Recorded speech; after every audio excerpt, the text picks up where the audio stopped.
Hər vaxtınız xeyir olsun, hörmətli televiziya tamaşaçıları. Biz bugün Türk Kultur Platformasında növbəti verilişimizə başlayırıq.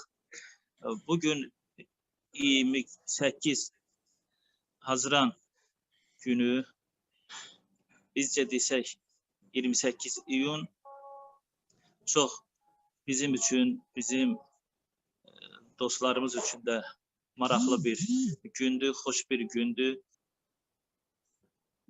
Bugün mənim iki həmkarımın, Mətin bəyin və İlham bəyin doğum günüdür. Hətta İlham bəyin bugün yubileyidir. Bugün münasibətilə biz xalqımızın bu fədakar insanlarını ürəkdən təbrik edirəm. Onlara möhkəm can sağlığı arzulayıram. İşlərində uğurlar arzulayıram. Bunların hər biri bizim üçün çox qiymətli insanlardır. Ömrünün dəyərli bir hissəsini xalqımızın tərəqqisine həsr etmiş, bu sahədə uğurlar qazanmış insanlardır. Ona görə də bizim bu verilişimizdə istəyərdim ki, onlar hərəsi öz mövqələrini ifadə etsinlər və bir neçə sualla onlara müraciət etmək istəyirəm. Birinci sualı mən istəyirəm bizim hörmətli Mətin bəyə verəm. Çünki bu dostlarımızın ad günündən əlavə həm də 28 Haziran ayı Türk tarixində önəmli bir tarixdir. Biz 2 gün əvvəl Azərbaycan Silahlı Qüvvələrinin yaranma gününü qeyd etdik. 28 Haziranda da Türk Silahlı Qüvvələrinin yaranma günüdür. Bizim bildiyimiz, aldığımız bilgilərə görə Türk Qara Qüvvətlərinin, Silahlı Qüvvələrinin yaranması milatdan öncəyə gedib çıxır. Ona görə də mən vaxtı itirmədən sözü verirəm hörmətli Mətin hocama və 28 Haziran gününün Türk dünyasında hansı önəmli yeri vardır? Bu barədə xahiş eləyərdim. Siz öz fikirlərinizi deyəsiniz. Rafael Hocam teşekkür ediyorum. Önce selamlarımı sunuyorum. İlham Hocama da can sağlığı diliyorum. Bundan sonraki yaşamında başarılar diliyorum. Çok güzel bir gün. Evet, 28 Haziran benim de resmiyette doğum günüm olmasına rağmen aslında değil. Bu vesileyle onu da açıklamak isterim. Ben doğmuşum ama dayımın eşi de hamile ama dayım o arada askerdeymiş. Demişler ki ya bu da olsun, ikisini beraber yazdırın. Dolayısıyla beni bekletmişler. Bugün şimdi dayımın oğlu Ali Yıldırım'ın da kulaklarını çınlatayım. Ali Yıldırım'la biz bugün aynı günde kaydolmuşuz. Ama benim gerçek doğumum Nisan ayında. Ama 28 Haziran'da kayıt olunmuş. Şimdi 28 Haziran'da ne olmuş? Aslında başka daha önemli bir zamanı var. Geçip bu yıl 27'sinde bir mesaj yayınlandı. Türk Kara Kuvvetleri. Biliyorsunuz Türkiye'deki askeri yapılanmada kara kuvvetleri, hava kuvvetleri ve deniz kuvvetleri ve daha değişik özel birimler var. Ama kara kuvvetleri Türk ordusunun ana kemiğini oluşturuyor. Şimdi şeye kadar bu Yeniçeri Ocağı'nın kuruluşunu biz kara kuvvetlerinin kuruluş takvimi olarak alıyorduk.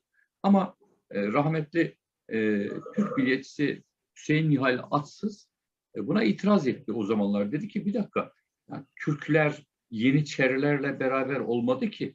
Ondan önce de vardı. Ondan önce Selçuklular vardı. Ondan önce işte Karahanlar vardı. Uygurlar vardı. Göktürkler vardı. Hunlar vardı. Siz nasıl bugünü böyle kabul edebilirsiniz? Dolayısıyla dünya tarihine de askeri literatüre geçirmiş, kendi düşüncesini benimsetmiş olan Mete Han'ın tahta çıkma tarihini önerdi. Bu bir müddet tartışıldı. Biliyorsunuz Mete Han askeri sistemde onluk sistemi getirmişti ki bugün de Türk ordusunun yapılanması, gördüğüm kadarıyla Azerbaycan'daki ordunun yapılanması da öyle. Yani tümen grubu oluyor. Ondan sonra işte tümenin altında işte şeylere, binlere bölünüyor, yüzlere bölünüyor ve onlara bölünüyor. Mete Han zamanında işte tümenbaşı, binbaşı, yüzbaşı, onbaşı vardı. Aşağı yukarı bunlar bugün de böyle. Yani onbaşı, yüzbaşı, işte binbaşı ve tümen komutanı gibi hiyerarşik bir yapı var. Bu Hüseyin Nihal Atsız'ın bu fikri bir müddet tartışıldıktan sonra nihayet kabul edildi. Şimdi artık Türk Kara Kuvvetleri'nin başlangıç zamanı olarak milattan önce 209'da Mete Han'ın başa geçmesi kabul ediliyor. İşte bu da 27 ya da 28 Haziran'da yayınlanan bir tebligatla halka duyuruluyor ve kutlama yapılıyor. Bugün de sanırım bizim Genelkurmay Başkanlığı Türk Silahlı Kuvvetleri'nin şeyini kutlayacaktır. Öyle görünüyor. Bundan başka ne oldu? 28 tarihte ben ikinci bir tarihi önemli bir olay daha var benim için. 1919'da da Versay Antlaşması var. Yani İtilaf devletleriyle Almanya'nın Birinci Dünya Savaşı'nı bitiren Versay Antlaşması. O da 28 Haziran'da oldu. 28 Haziran'da imzalanan bu anlaşma daha sonra işte 1920'de yürürlüğe girdi ve dünyanın tarihini değiştiren işte Bismarck'ın kurduğu Almanya artık tarihe gömüldü ve yeni bugünkü Almanya'nın temelleri atılmış oldu. Tarihte birçok 28 Haziran'la ilgili şeyler olmasına rağmen bugün sadece işte bunları söyleyebilirim. Birinci bölümde isterseniz ben burada bırakayım. Sözü İlham Hocama verelim. Buyurun, söz sizin. Salam, mən də hər iki həmkarımı salamlayıram və Mətin bəy doğum günü münasibətilə təbrik edirəm. Türk Silahlı Qüvvələri yaranması münasibətilə Türk xalqını, Türk dövlətini, bütün Türk xalqlarını, Türk dövlətlərini təbrik edirəm. Ona görə ki, Türk ordusu bütün Türk dilli xalqların təhlükəsizliyinə bir zəmanətdir. Bu yaxında bildiyiniz kimi Türkiyə Cumhuriyyətinin Cumhurbaşqanı Cənab Rəcəb Tayyip Ərdoğan Azərbaycanda səfərdə oldu. Azərbaycan Respublikasının Prezidenti Cənab İlham Əliyevlə birgə Şuşa bəyannaməsi imzaladı. Bu çox möhtəşəm, strateji bir bəyannamədir, strateji bir sənəddir. Və bu bəyannamədən sonra, bu sazişdən sonra artıq biz bir millət, iki dövlət olmaqla yanaşı, artıq biz bir millət, bir ordu, iki dövlət oluruq. Ona görə də mən Türk Silahlı Qüvvələrinin yaranması ilk dönümü münasibətinə hamınızı təbrik edirəm və qismətdən də elədir ki, 2 gün öncə də Azərbaycan Silahlı Qüvvələrinin yaranması il dönümü idi və bu günlərdə iş günü deyil, deməli, həmən o bayram münasibəti ilə bu günləri Azərbaycanda iş günü deyil, təqvimdə müəyyən dəyişiklik oldu. Yəni biz 26-sını da, 28-ini də Azərbaycan Silahlı Qüvvələrinin yaradılması günü kimi qeyd edirik və bu gün də təsadüfən deməli Türk Silahlı Qüvvələrinin yaranması günü ilə bir yerdə. Bu doğrudan da möhtəşəm bir tarixdir, möhtəşəm bir gündür. Biz arzu edirik ki, Türk xalqları həmişə birgə olsun, onların əqidəsi də, onların mərami də, onların strategiyası da, onların dünyada mövqeyi də boşa addımlasınlar və Türk xalqları ən sülhsevər xalqdır. Yəni bizim ordumuza ehtiyacımız olmasın. Amma bunu düşmənlər görməlidir, ordunun gücünü. Ondan sonra sakitləşməlidirlər. Necə ki, Qarabağda biz 44 gündə zəfər çaldıq, ondan sonra ermənilər sakitləşdilər. Hərdən ateşkəsi pozmaq kimi işlər edirlər. Onda biz bilirik ki, hardan qaynaqlanır bu işlər. Biz də təbrik edirik bu gözəl gün münasibətilə Türk ordusunu. Çox sağ olun, hörmətli həmkarlarım. Doğrudan da bizim bugünkü verilişimiz bayram sayağı bir veriliş alınır. 26 Haziranda Azərbaycan ordusunun yaranması günü, 28 Haziranda Türk ordusunun yaranması günü və Türk ordusunun yaranmasının hələ miladdan öncə 2009-cu ildə Mete Xanın dövründə başlaması doğrudan da qürur verici bir hadisədir və biz bundan fəxr elə bilərik. Tarix səhnəsində Türk ordusunun, Türk xalqlarının gördüyü işlər, Türk ruhunun dünyanın uzun müddət hakim ola bilməsi ona gətirib çıxarır ki, bizim gələcəyimizə çox dikbin baxmalıyıq və hər birinizi həqiqətən bugün münasibətilə mən təbrik edirəm. İlham bəyin o portretini də mən demək istəyirəm, Moskvada yaşayan bizim rəssam xanımımız, İlhamə xanım,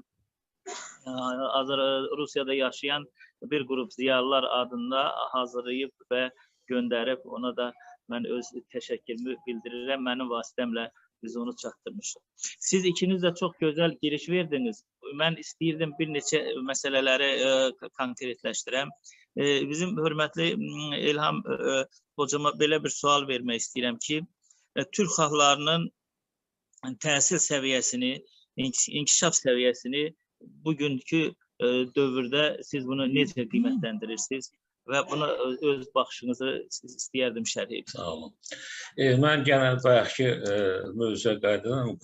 44 günlük zəfər müharibəsinə və Azərbaycan ordusunun şanlı qələbəsinə və bütün dünya gördü ki, və bütün dünyanın müdafiə nazirlikləri, hərbi akademiyaları bu müharibənin gedişatını, bu müharibənin strategiyasını böyük bir innovasyon bir addım kimi qiymətləndirdilər və başladılar bunu öz akademiyalarında öyrənməyə və tədris eləməyə. Ona görə ki, bu deməli dünya hərb tarixində ilk dəfə idi, deməli uzaqdan idarə olunan dronlar vasitəsilə həm kəşfiyyat, həm döyüş, həm hücum və bütün bu proseslərin hamısını tamamilə uzaqdan idarə etməklə dronlar vasitəsilə həll elədilər. Bu onu göstərir ki, biz artıq müasir dünyada texnologiya dövründə, bilik dövründə, elm dövründə yaşayırıq. Və məsələ bu silahlı qüvvələrin yaranması günü ilə paralel biz elmdən, təhsildən ona görə danışırıq ki, bu gün hər hansı bir ordunun gücü həmən ölkənin elminin, təhsilinin gücü ilə müəyyən olunur. Hələ Nobel mükafatının laureatı Maria Curie 100 il əvvəl belə bir söz deyirdi ki, elmi olmayan dövlət əvvəl-axır müstəmləkəyə çevriləcəkdir. 100 il əvvəl bəlkə də o qədər də hiss olunmurdu, amma bu günləri hiss olunur ki, elmi olmayan, təhsili olmayan və yaxud da zəif olan, yəni rəqabətə qabiliyyətli, elmi və təhsili olmayan ölkənin gələcəyi yoxdur. Azərbaycanın 2007-ci ildə Milli Təhlükəsizlik konsepsiyası qəbul olunubdu. Həmən konsepsiyada elm və təhsilin milli təhlükəsizliyin əsas amili kimi xüsusi qeyd olunubdu. Və qeyd olunub ki, təhsilin keyfiyyətinin yüksəldilməsi, təhsil islahatlarının yüksək səmərə ilə həyata keçirilməsi ölkənin gələcək təhlükəsizliyinin təminatıdır.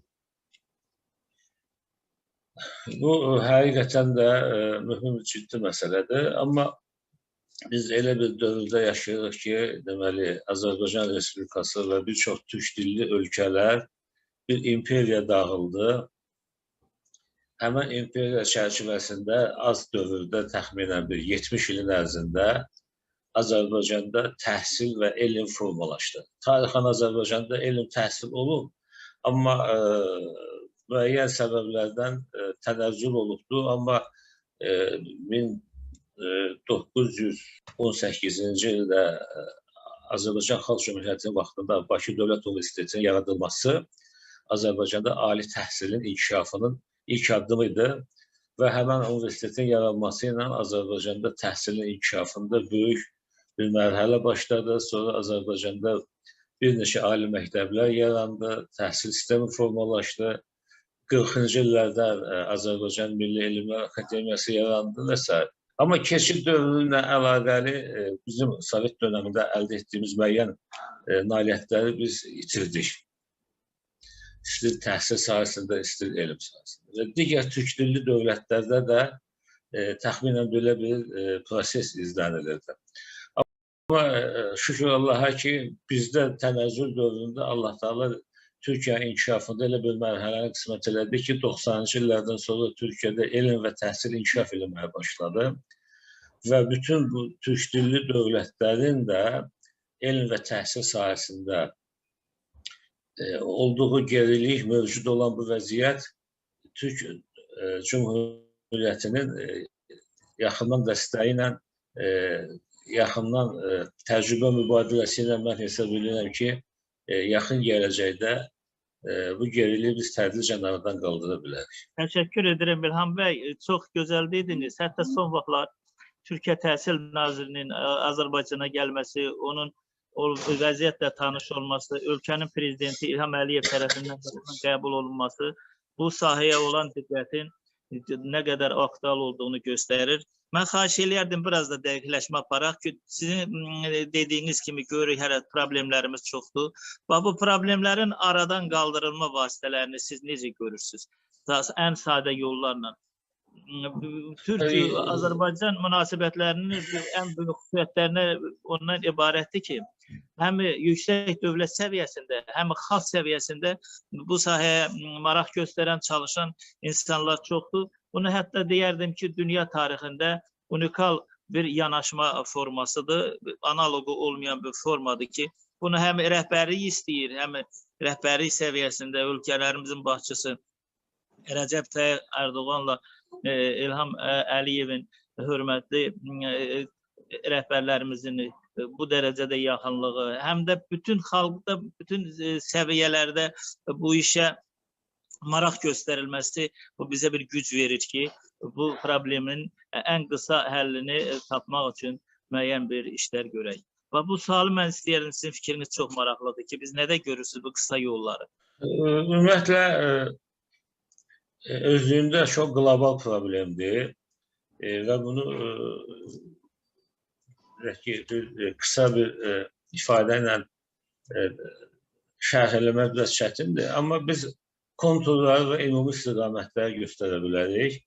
İstiqamətlər də bundan ibarətdir ki, mən düşünürəm ki, deməli, təhsilin səviyyələri üzrə, ali təhsil üzrə, ya orta təhsil üzrə, peşə təhsili üzrə, təhsilin səviyyələri üzrə birgə komissiyalar yaradılmalıdır. Türk ekspertlərinin iştirakı ilə, Türk mütəxəssislərin iştirakı ilə və bizim mütəxəssislərin iştirakı ilə və Türkiyədə olan mövcud qabaqcıl təhsil təcrübəsi Azərbaycana transfer edilməlidir. O birgə komissiyalar deməli real vəziyyəti monitorinqini aparmalıdır və mövcud durumdan A nöqtəsindən B nöqtəsinə gəlmək üçün hansı addımlar, hansı layihələr olmalıdır, hansı müddətdə olmalıdır, nə qədər maliyyə olmalıdır, nəticəsi nə olmalıdır. Bax, təhsil səviyyələri üzrə, yəni biz bunu tək-tək səviyyələr üzrə eləsək çox vaxt edəcək. Məsələn, belə birgə komissiya universitet təhsili üzrə olmalıdır, bir komissiya orta təhsil, bir komissiya peşə təhsili üzrə və s. Hətta məktəbəqədər təhsil üzrə də mən hesab edirəm, belə birgə komissiyalar olmalıdır. İkinci mərhələ, deməli, bu müəyyən olmuş layihələrlə bağlı hansı işlər ki, görünməlidir. Hər universitetə bir neçə nəfər müşavir qismində türk mütəxəssisləri dəvət olunmalıdır. Bunlar ola bilər ki, elə Bakıda yaşayıb işləsinlər, ola bilər ki, Bakıda yaşamasalar da uzaqdan iş formatında Türkiyədə yaşayaraq, amma daim bu layihələrin universitetlərdə icrasını nəzarət eləsin, monitorinq eləsin, o layihələrin həyata keçirilməsi üçün mütəmadi tövsiyələrini bildirsin və s. Bax, bu qayda ilə deməli, biz illərlə işləməliyik. Bunun nəticəsində universitet fəaliyyətinin bütün istiqamətləri üzrə tədricən irəliləyiş ola bilər. Eyni zamanda ən mühüm məsələlərdən biri universitet müəllimlərinin ixtisasartırma və təkmilləşdirmə işinin təşkilidir. Siz təsəvvür edin, Azərbaycanda təhsil islahatı başlanan bir ərəfədə müəllimlərin təkmilləşmə və ixtisasartırma sistemi dağıldı, ləğv olundu. Və beləliklə də bütün professor müəllim heyəti, orta məktəb müəllimləri hansı islahatlar həyata keçirilir, nə yeniliklər olacaq, bunu necə icra eləmək lazım, bu haqda bunların məlumatlandırma imkanları olmadı. Və bu da bu islahatların səmərəsini xeyli aşağı saldı. Yəni, bax, belə istiqamətlər üzrə əlaqələr olmalıdır. Universitetlər arasında şəbəkə birliyi olmalıdır, birgə konferanslar olmalıdır və mən söylədiyim kimi bizim müəllimlərin Türkiyə universitetlərində onlayn formatda ixtisaslar üzrə müəyyən bir kurslar keçirilməsi təmin olunmalıdır. Çünki hal-hazırda dünya universitetlərində çox böyük işlər görülür. Dünya universitetlərində deməli, smart təhsil, smart universitet işlər görülür. Kifayət qədər inkişaf etmiş onlayn universitetlər var. Təhsilin rəqəmsallaşması üzrə böyük işlər görülür və bu işlərin hamısında biz çox geridəyik. Uzun müddət Azərbaycanda günü bugündə olmaq şərti ilə distant təhsili bizim təhsil sistemimizə gəlməsinə imkan verilməyibdir. Və ona görə də bu məsələlər hamısı yüksək səviyyədə layihələnməlidir, planlaşdırılmalıdır və tədricən bizim necə ki bir ordu deyirik, bir millət, bir ordu, iki dövlət. Mən hesab edirəm ki, bizim təhsil sistemimiz də, elm sistemimiz də inteqrasiya olmalıdır. Və Azərbaycanda Sovetdən qalma 30 il vaxt keçib, artıq onlar hamısı yaşlaşıblar. Amma kifayət qədər potensiallı alimlərimiz var. Sadəcə bu 30 ilin ərzində onların öz potensialını inkişaf etdirməyə, normal deməli, tədqiqat aparmaq üçün şəraitlərin yaradılmasına, laboratoriya avadanlıqların yaradılmasına, onların xarici deməli, jurnallara çıxışının təmin olunmasına, belə məsələlərdə problemlər var idi. Ona görə də bizim elmi potensialımızı, kadrlarımızı biz kifayət qədər dəstəkləyə bilmədik deyə bax, belə geriliklər yarandı. Amma belə inteqrasiya olsa, belə dəstəklər olsa, artıq təqaüd yaşına çatmış həmən alimlər müəyyən qədər inkişaf eləyər və ardınca da yeni gələn nəsli, gənc alimləri apara bilərlər. Bu günlər Azərbaycanda gənclərin elmə gəlişi çox zəifdir. Potensiallı gənclər də elmlə məşğul olmaq istəmirlər, müəyyən qabiliyyəti olanlar da gedirlər xarici ölkələrdə, xarici universitetlərdə elmi tədqiqatla məşğul olur. Bizdə təsəvvür edin, alimin maaşı $200. Və Bakı da bahalı şəhərdir. Bakının qiymətləri elə bir çox məsələlərdə Avropanın qiymətləri səviyyəsindədir. O $200 burada elmlə məşğul olsun, yoxsa evində kompüterlə internet alsın. Və yaxud da məişət problemlərini həll edilsin. Yəni, belə problemlər 30 ilin ərzində olubdur və onun da nəticəsində universitetlər və elmimiz çökübdür sözün həqiqi mənasında. Və mən bunun yeganə çıxış yolunu Türkiyə ilə inteqrasiya və Türkiyə təhsil sistemində elmin təşkili və idarə edilməsində olan müsbət təcrübələri əlaqələndirmək, öyrənmək və nəhayət tətbiqi yönümlü nəticələr almaq ki, onlardan Azərbaycan iqtisadiyyatında və yaxud da digər ölkələrin iqtisadiyyatında tətbiq oluna bilsin və o deyək ki, həmən innovasiyalar ölkə elminə pul gətirilsin. Çox təşəkkür edirəm İlham bəy, çox dəyərli açıqlama verdiniz, minnətdaram. İstəyirəm buna yaxın sualı mən Mətin bəyə də verirəm bu sualı ki, istəyirəm onun da fikrini öyrənəm. Ümumiyyətcə, Türkiyə-Azərbaycan eğitim işbirliği necə olmalıdır?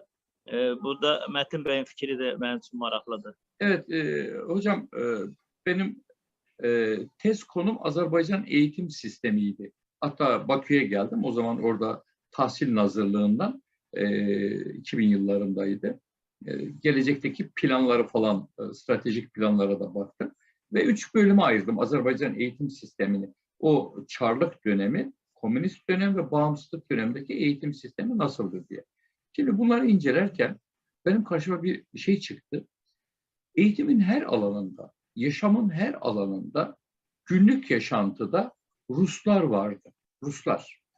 Eğitimde de Ruslar var. Öyle bir planlama yapmışlar ki hangi kapıyı açsanız, hangi yoldan yürüseniz karşınıza bir Rus çıkıyor. Şimdi Ruslar bunu çok iyi tahlil etmişler. Şunu bilmişler ki biz eğer buna müdahil olmazsak Azerbaycan'da Türkiye'de en ufak bir yakınlaşmada zaten bütünleşecekler. İşte bunun örneğini şimdi görüyoruz.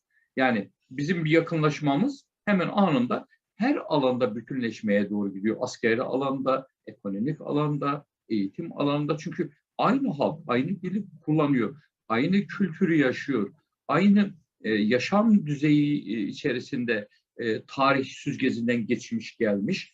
Halkın bir kısmı orada kalmış, bir kısmı Anadolu'ya yerleşmiş. Aynı halk bu, aynı insanlar, aynı milletler.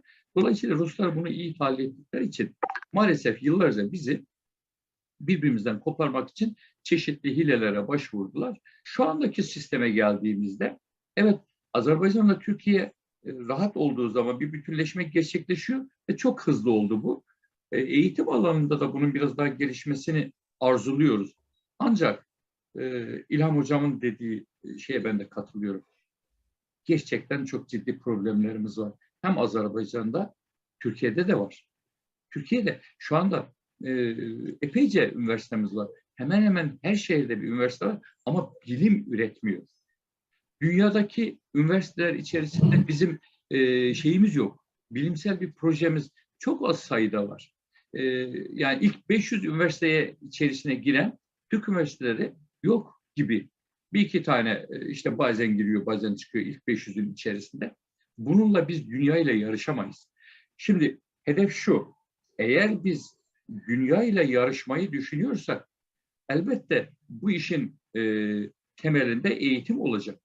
Buna Azerbaycan'da, diğer Türk Cumhuriyetleri de, Türkiye Cumhuriyeti'nin kendisi de bilim üreterek, proje üreterek, geleceğe yönelik çalışmalar yaparak bunu gerçekleştirebilir. Ama şimdi bilimden uzak şeylerle uğraşınca olmuyor. Ben hocama katılıyorum. Yani bir Azerbaycan'daki $200 alan bir hocanın orada bilimsel çalışma yapması mümkün değildir. Aynı şey Türkiye'de belki biraz daha iyidir ama burada da yeterli değildir. Yani burada belki bir öğretmenin maaşı işte $700-800 civarında. Burada da hayat şartları çok zorlaşıyor ve şimdi bizim bilim adamlarımız da yurt dışına gitmenin yollarını arıyoruz ve konusunda uzman olan kişiler, gerçekten müthiş bir göç yaşıyoruz yurt dışına. Bunun önlemenin yolu biraz daha bilim alanına, eğitim alanına hükümetin gerekli fonlar aktarması, iyi bir bütçe ayırması. Çünkü geçen bir programda da yine aynı şeyi konuşmuştuk. Bir ülkenin kalkınmışlık düzeyi o ülkedeki insanların eğitilmişlik düzeyiyle doğru orantılıdır. İnsanlarınız ne kadar çok eğitilmişse o ülke o kadar çok kalkınmıştır ya da tam tersidir. Öyleyse her hükümetin, her devletin hedefi gelişmek, dünyada söz sahibi olmak, üretmek ve para kazanmak amacı olduğuna göre bunun temelinde eğitim yatıyor. Eğitim sisteminin iyi elden geçirilmesi ve eğitime yatırım yapılması şart. Eğitimi yöneten kişilerin, öğretmenlerin, hocaların iyi yetiştirilmesi ve kafasında dinç olması lazım. Cebinin de dolu olması lazım ki güzel şeyler üretelim. Teşekkür ediyorum hocam. Burada sözlerime son veriyorum. İlham hocamın da bu axırıncı çıxış yollarını göstərməkdən sonra mənim həqiqətən belə bir sual çıxır ortaya ki, artıq biz öz xalqımızı necə görürük? İlk baxışdan ziyalıların da, alimlərin də, siyasətçilərin də gəldiyi bir nəticə odur ki, dərin inteqrasiya olmadan rəqəmsal dövrdə bu xalqların tam şəkildə birliyinə nail olmadan uğur qazanmaq olduqca çətin olacaqdır. Ona görə də mən belə bir sualla müraciət eləmək istəyirdim İlham hocama ki, bu rəqəmsal iqtisadiyyat dövründə ümumiyyətcə Türk xalqlarının inteqrasiyasını siz necə görürsünüz, necə təsəvvür edirsiniz və hansı yolla getmək daha məqsədə uyğundur? Xahiş eləyərdim ki, bu suala da İlham hocam cavab versin.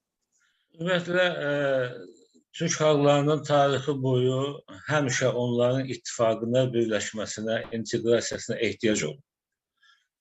Turan anlayışı bizim ədəbiyyatımızda da, tariximizdə də, hərb tariximizdə də tez-tez işlənilir və bu xalqların böyük bir arzusu olur.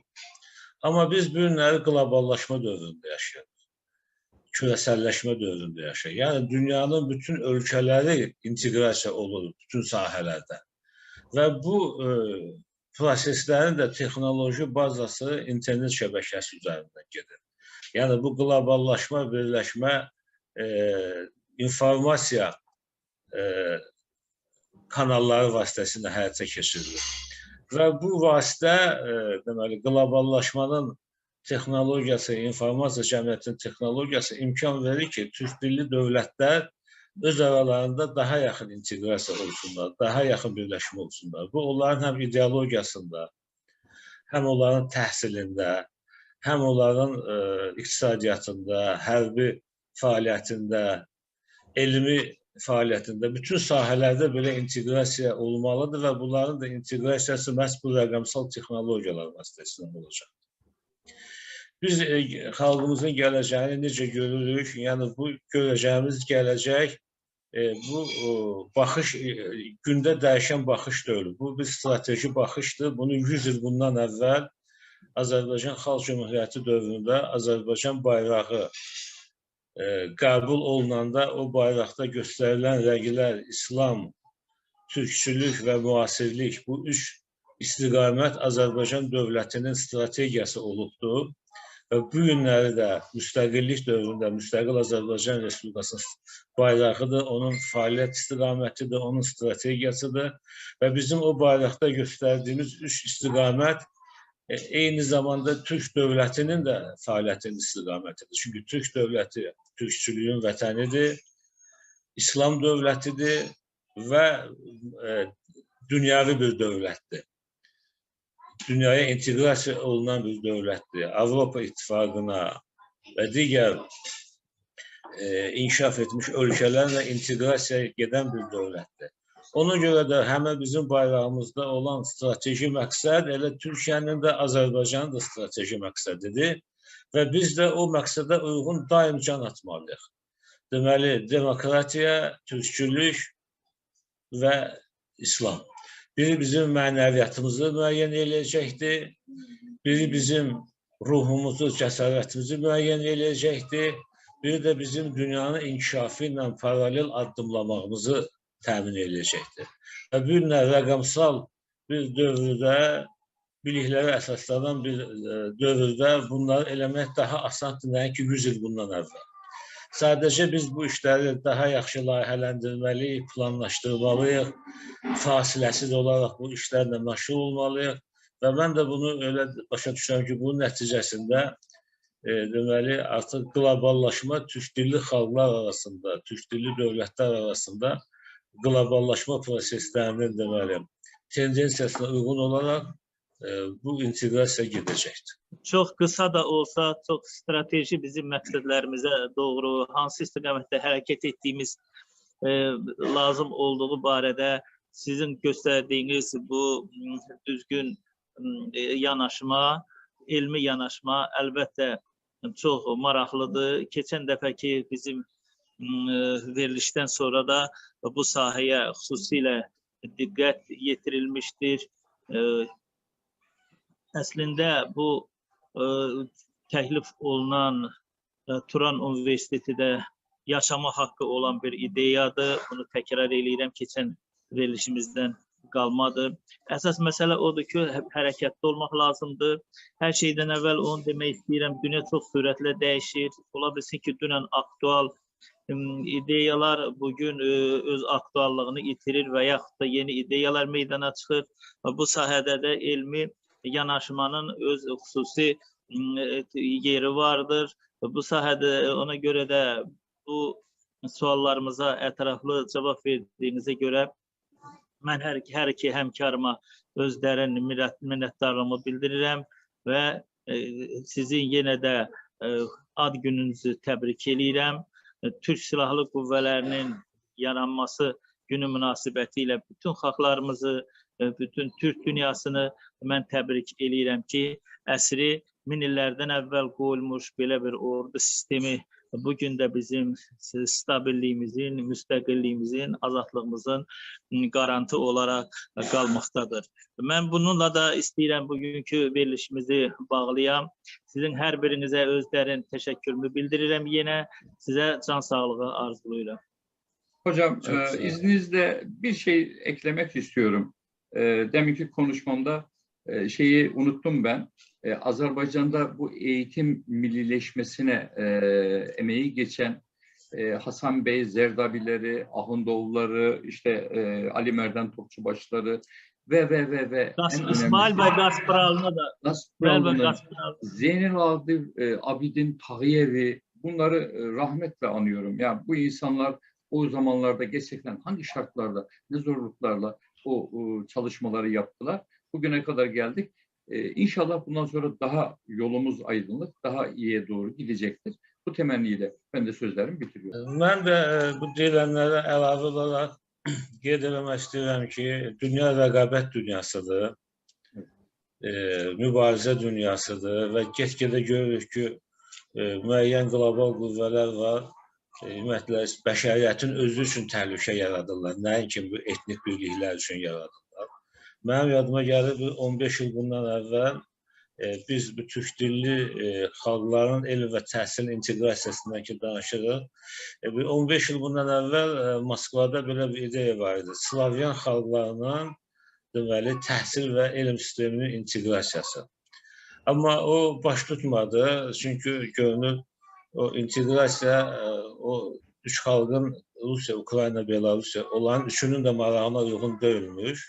Ona görə o inteqrasiya baş tutmadı. Amma bizim bu elm, təhsil və digər sahələrdə inteqrasiyamız bu bir qardaşlıq, qardaş xalqların inteqrasiyasıdır. Burada heç kəs öz marağını güdmür. Burada ümumi maraqdır ki, Türk birliyi güclü olsun ki, dünya səviyyəsində olan təhdidlərə biz bir yerdə mübarizə eləyə bilər. Biz bir yerdə olaraq müqavimət göstərək. Bəli. Çünki zamanın çağırışına bir yerdə cavab verir. Bizim tariximiz göstərir ki, Azərbaycanın müstəqillik tarixi göstərir ki, biz tənha olanda, tək olanda və xüsusən də qonşu dövlətlərin də arasında dost olmayan ölkələr çoxdur. Ona görə də bizə çətin olurdu. İndi Allahın köməkliyi ilə bu prosesdə getdikcə, gücümüzü tanıdıqca biləcəklər kim kimdir. Bu şəkildə mən uğur arzu edirəm bizim bu proseslərimizə və arzu edirəm ki, bu Allahın razılığı ilə, izni ilə bu inşallah baş tutacaqdır. Bugünümüz üçün aktual olan məsələlər ətrafında bizim bu bayram sayağı verilişimizdə çox güclü, maraqlı fikirlər səsləndi. Hər iki hocama öz dərin təşəkkürümü bildirirəm. Onlara can sağlığı arzulayıram. Dün tariximizdə öz xüsusi rolunu oynamış Türk Silahlı Qüvvələrinin yaranması münasibətilə bütün Türk dünyasının xalqlarını hamısını təbrik edirəm və bizə xoşbəxt gələcək arzulayıram. Çok sağ olun. Sağ olun. İyi günler. Görüşmek üzere. Sağ olun.